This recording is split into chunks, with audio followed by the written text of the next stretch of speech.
68세. 이 나이에 새벽 5시에 일어나서 뭘 하고 있을까요? 아들 부부 아침 준비하고, 손자 도시락 싸고, 집안일하고. 하루 종일 쉴 틈이 없어요. 그런데 이상하죠. 제가 왜 이렇게 살고 있는지 모르겠어요. 젊은 시절 분식집 하면서 이 집 하나 마련하려고 얼마나 고생했는데. 이제 와서는 뭐 하고 있는 걸까요? 아들 결혼할 때 분명히 말했어요. 엄마, 돈 모을 때까지만 잠깐 같이 살아요. 그런데 벌써 몇 년이 지났는지 아세요? 7년입니다. 7년 동안 독립할 생각은 없고 생활비는 한 푼도 안 주면서 저한테는 온갖 일을 시키죠. 며느리 도시락까지 싸주면서 속으로 이런 생각이 들더라고요. 이게 정말 정상인가 싶어서요. 그런데 말이에요. 얼마 전에 정말 어이없는 일이 하나 있었어요. 그 일 때문에 제가 정말 상상도 못할 일을 저질렀답니다. 68세 할머니가 뭘 할 수 있겠어요? 라고 생각하시겠지만 들어보시면 깜짝 놀라실 거예요. 어느 날 아들 부부가 유럽 여행을 간다고 하더라고요. 저 혼자 집을 지키라면서요. 그 2주 동안 제가 뭘 했는지 아세요? 이 집을 팔고 춘천 바다가 보이는 집으로 이사했어요. 아무 말도 안 하고요. 지금 아들과 며느리가 빈집을 보고 얼마나 당황스러워하는지 모르겠어요. 하지만 저는 후회하지 않아요. 이제야 진짜 제 인생이 시작됐거든요. 과감하게 68세의 새로운 시작을 이렇게 알리는 것이 가능할까요? 제 이야기를 들어보시면 답을 찾으실 거예요. 제 하루 일과를 말씀드릴게요. 새벽 5시에 일어나서 제일 먼저 하는 일이 뭔지 아세요? 아들 부부 출근 전에 커피 타서 빵 몇 조각 굽고 계란 후라이까지 해서 아침을 준비해 주는 거예요. 그 다음엔 손자 아침 준비죠. 깨워서 씻기고 아침밥 먹여주고 며느리와 아들 도시락 싸서 챙겨주고 손주 어린이집 보내고 나면 이제 며느리 출근 준비를 도울 차례예요. 며느리는 아침을 안 먹어요. 대신 김밥을 싸달라고 해요. 점심 도시락 겸용으로요. 근데 이게 보통 일이 아니에요. 김 하나하나 정성스럽게 싸야 하거든요. 아들은 또 달라요. 볶음밥을 좋아해서 전날 밤에 미리 준비해뒀다가 아침에 볶아서 도시락통에 담아줘야 해요. 이렇게 세 사람 각각 다른 메뉴로 준비해주고 나면 벌써 오전 9시예요. 그럼 이제 본격적인 집안일이 시작되죠.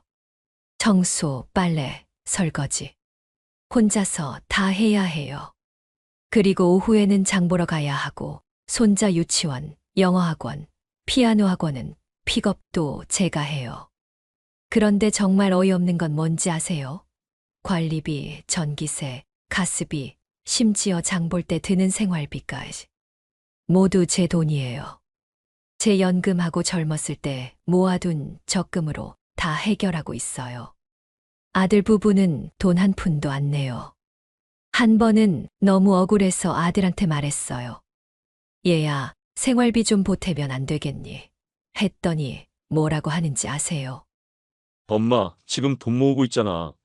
빨리 독립하려면 한 푼이라도 더 모아야 하는데. 조금만 더 도와줘. 이렇게 말하더라고요. 처음에는 그 말이 맞다고 생각했어요. 얼른 독립해서 저도 편해지려면 도와줘야겠다 싶어서요. 그런데 그게 언제였는지 아세요? 7년 전이에요. 7년 동안 똑같은 말만 반복하고 있어요. 작년에도 물어봤어요. 얼마나 더 모아야 독립할 수 있겠니? 했더니 내년엔 꼭 나갈게요. 엄마. 지금 거의 다 모았어요. 이러더라고요. 정말 기가 막혔어요. 7년 동안 매일 3명분 밥하고 4명이 쓰는 전기, 가스, 관리비까지 다 내면서 언제까지 기다려야 하는 거예요. 그런데 더 어이없는 건 아들 부부가 해외여행은 자주 가요. 작년에 일본도 갔다 오고 올해 초에는 태국도 다녀왔어요. 아이에게 좋은 추억을 만들어 줘야 한다면서. 여행 갈 돈은 있으면서 생활비 낼 돈은 없다는 게 말이 되나요? 며느리 얘기를 안 할 수가 없어요. 처음에는 정말 착한 줄 알았거든요. 결혼 초기에는 어머니, 제가 할게요라면서 설거지도 하고 청소도 도와줬어요. 그런데 아이 낳고 나서부터 완전히 달라졌어요. 어머니가 해주시니까 정말 편해요. 덕분에 직장 생활할 수 있어요. 이렇게 말하면서 아예 손을 놓아버렸어요. 심지어 친정어머니한테 자랑하더라고요. 우리 시어머니는 정말 좋으세요. 제가 아무것도 안 해도 다 알아서 해주셔서. 이런 식으로요. 그게 자랑인 줄 아나 봐요. 저는 며느리의 가정부가 아닌데 말이에요. 그런데 더 기가 막힌 건 며느리가 친구들한테도 저를 부려먹어요. 며느리 친구가 놀러 왔을 때 일이에요. 어머니, 커피 좀 타주세요. 어머니 커피가 최고예요. 라고 하더라고요. 손님 앞에서 저를 그렇게 살살 부려먹는 거예요. 그것도 모자라서 어머니가 만든 김치 정말 맛있다면서 좀 싸주세요. 이러면서 친구한테 김치까지 싸주라고 하더라고요. 한 번은 정말 어이없었어요. 며느리가 감기 걸렸다고 회사에 병가까지 냈는데 저한테는 어머니 죽 끓여주세요라고 하는 거예요.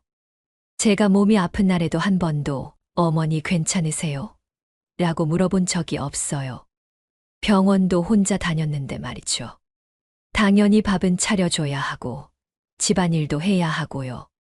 아들이 더하면 더했지 덜하지는 않아요. 엄마는 집에 있으니까 심심하지 않게. 일거리가 있는 게 좋은 거 아니야? 이런 소리를 해요. 제가 언제 심심하다고 했나요? 하루 종일 쉴 틈도 없이 바쁜데 말이에요. 그런데 어느 날 저녁 정말 어이없는 일이 벌어졌어요. 아들 부부가 갑자기 거실에 앉더니 뭔가 중요한 얘기가 있다고 하더라고요. 무슨 일인가 했더니 엄마, 저희 다음 주부터 2주 동안 유럽 여행 다녀올 거예요. 이렇게 말하는 거예요. 너무 갑작스러워서 언제부터 계획했던 거야? 했더니 한 달 전부터 준비했어요.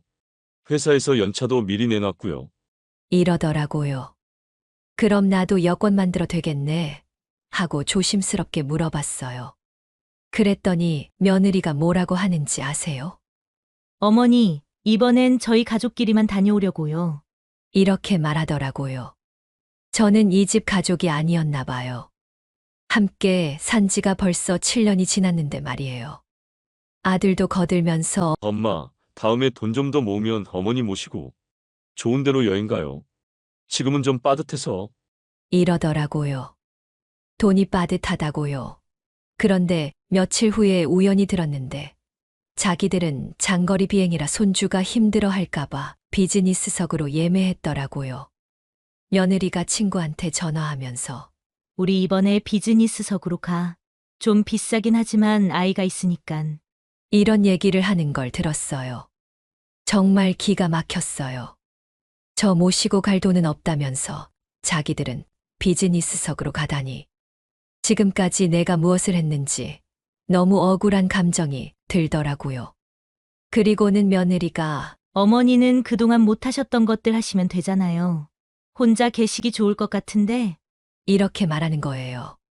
그리고 여행 가기 전까지 저한테 온갖 부탁을 하더라고요. 화분 물 주기, 택배 받기, 심지어 냉장고에 포스트잇으로 할 일들을 적어서 붙여놓더라고요. 마지막에는 엄마, 2주 동안 편히 쉬세요. 이렇게 말하고 가더라고요. 온갖 집안일 다 부탁해놓고 편히 쉬라니.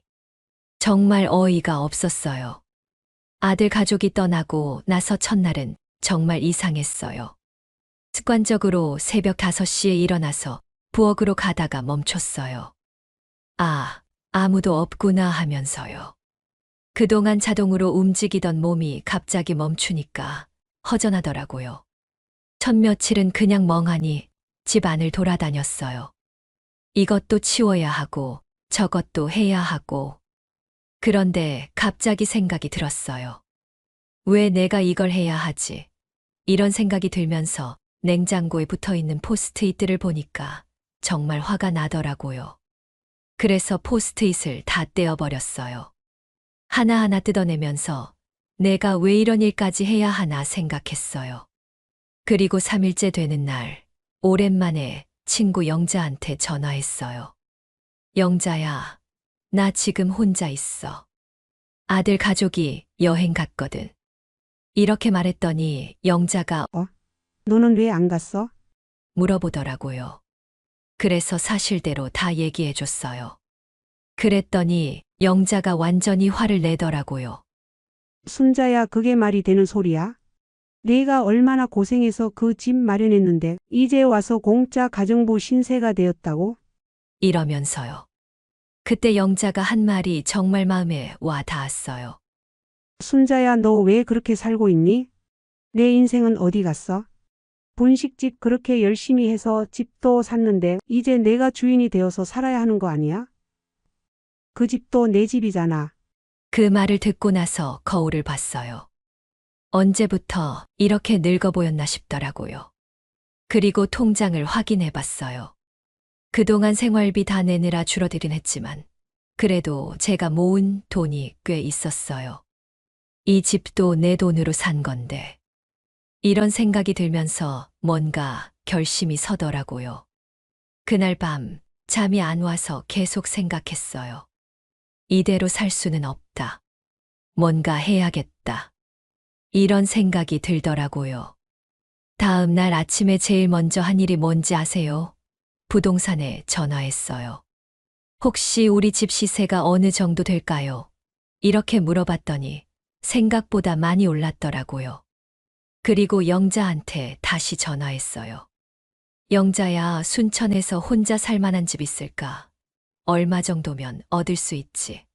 이렇게 조심스럽게 물어봤죠. 영자가 깜짝 놀라면서 순자야, 혹시 진짜 여기 올 생각이야?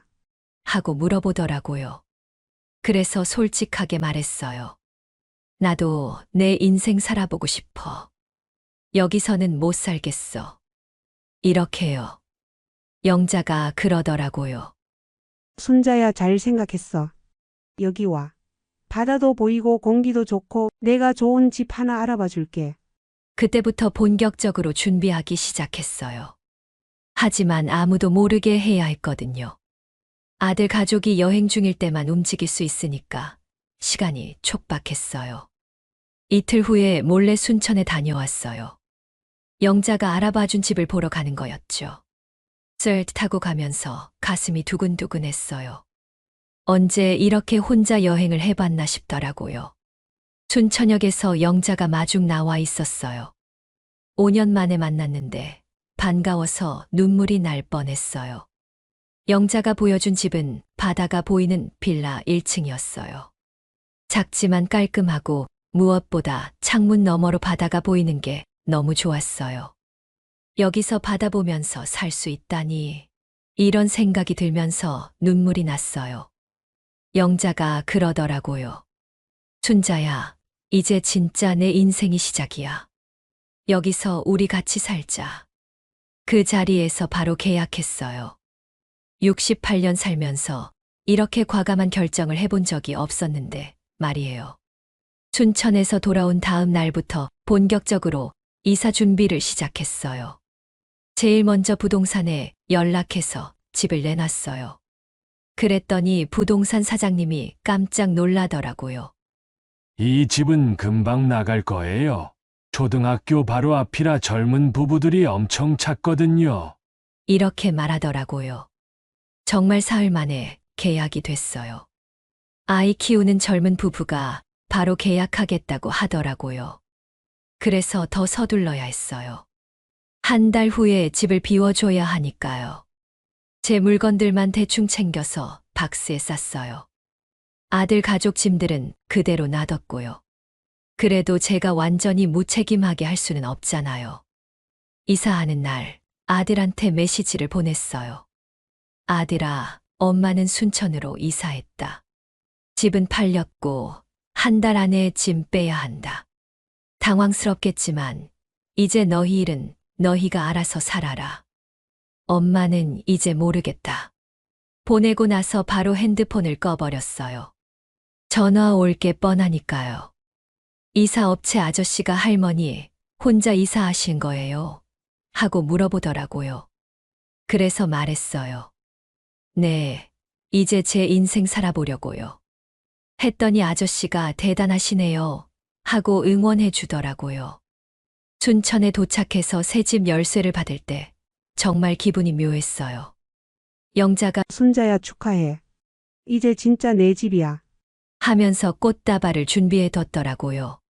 바다가 보이는 창문을 활짝 열고 깊게 숨을 쉬었어요. 이런 게 진짜 자유구나 싶었어요.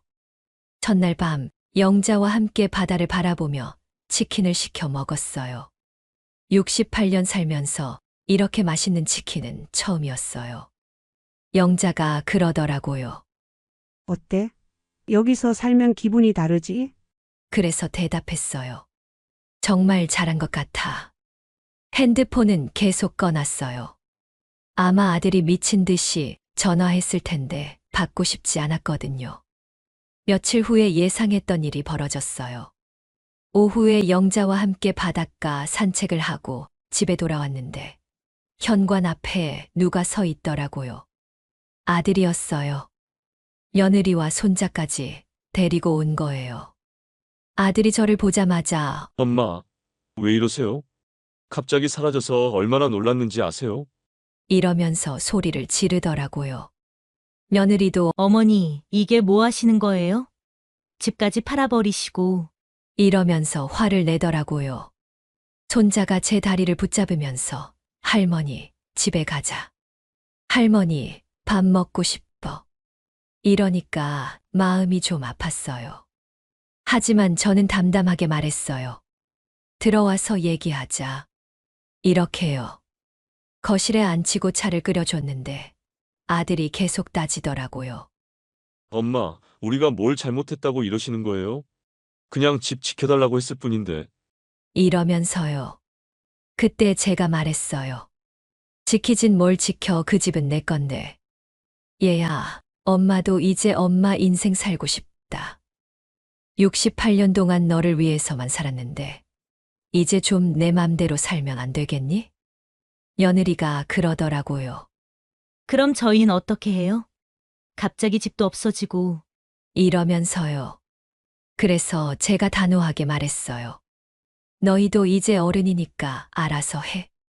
7년 동안 돈 모을 시간 충분했잖아. 나는 더 이상 너희 가정부 아니야. 아들이 엄마가 너무 하시는 거 아니에요? 여행 같이 안 갔다고 화나신 거예요? 그러면 다음에 꼭 모시고 갈게요. 이러니까 저도 화가 났어요. 내가 너무해. 7년 동안 생활비 한 푼도 안 내면서 나한테 온갖 일 시키고 여행 갈 때도 나만 빼고 가면서 뭐가 너무하다는 거야. 그렇게 한참을 얘기했어요. 처음에는 아들과 며느리가 계속 따지고 원망했는데 제가 하나하나 짚어서 말해주니까 점점 말이 없어지더라고요. 7년 동안 새벽 5시에 일어나서 너희 도시락 싸주고 청소하고 빨래하고 손자 돌보고 그러면서 생활비는 내 연금으로 다 했어. 그게 정상이라고 생각해. 이렇게 말했어요. 며느리가 아무 말도 못하고 고개를 숙이더라고요. 아들도 할 말이 없는 것 같았어요. 손자가 제 무릎에 앉아서 할머니 화내지 마. 내가 할머니 도와줄게. 이러니까 정말 마음이 아팠어요. 하지만 저는 단호했어요. 할머니는 여기서 살 거야. 대신 너희가 가끔 놀러와. 바다도 보고 좋잖아. 그러고 나서 말했어요. 이제 너희도 진짜 독립해서 살아봐. 7년 동안 미뤄왔잖아. 부모 없이도 잘 살 수 있다는 걸 보여줘. 아들이 한참 있다가 엄마, 저희가 생각이 짧았나 봐요. 이렇게 말하더라고요. 며느리도 어머니가 왜 이러시는지 조금은 알 것 같아요. 이러면서 어색해 하더라고요. 그래도 당장 이해한다는 건 아닌 것 같았어요. 7년 동안 당연하게 여겼던 것 하루아침에 바뀔 순 없죠. 손자만 할머니, 바다 진짜 예쁘다. 이러면서 좋아하더라고요. 떠날 때 아들이 엄마, 그래도 연락은 받아주세요. 이렇게 말하고 갔어요. 며느리는 마지막까지 어색한 표정이었지만, 그래도 어머니, 건강하세요. 이렇게는 말하고 갔어요. 보내고 나니까 후련하면서도 씁쓸한 기분이었어요. 당장 이해받기는 어렵겠지만, 그래도 제 뜻은 확실히 전달한 것 같았거든요. 아들 가족이 돌아간 지 벌써 3개월이 지났어요. 처음에는 가끔 연락이 왔어요. 엄마, 잘 지내세요? 이런 안부 전화를요. 그런데 예전처럼 매일 도시락은 뭘 싸달라, 이것저것 해달라는 부탁은 없더라고요. 한 달 전에 손자 생일이었는데 제가 선물을 사서 택배로 보내줬어요. 아들이 고맙다고 전화했는데 목소리가 예전과 달랐어요. 좀 더 조심스러워진 것 같았거든요. 영자와 함께 이제 정말 제가 하고 싶었던 일들을 하고 있어요. 아침에는 바닷가 산책을 해요. 갈매기들이 날아다니는 걸 보면서 아, 이게 여유구나 싶어요. 문화센터에도 나가서 새로운 친구들을 많이 사귀었어요. 저처럼 혼자 사는 분들도 많고 다들 각자의 사연이 있더라고요. 서예 수업도 시작했어요. 붓으로 글씨 쓰는 게 이렇게 마음이 차분해지는 줄 몰랐어요. 제일 좋은 건 아무도 저를 재촉하지 않는다는 거예요. 늦잠 자고 싶으면 자고, 밥 먹기 싫으면 안 먹고고. 68년 만에 처음 느끼는 자유예요. 가끔 혼자 외식도 해요. 바다가 보이는 카페에 앉아서 커피 마시면서 핸드폰 보고. 예전에는 상상도 못했던 일이에요. 며칠 전에는 아들이 갑자기 계좌로 50만 원을 보내더라고요. 문자로 엄마, 용돈이에요. 건강하세요. 이렇게 왔어요. 처음에는 받기 싫었는데 영자가 받아라. 그래야 쟤들도 정신을 차리지. 이러더라고요.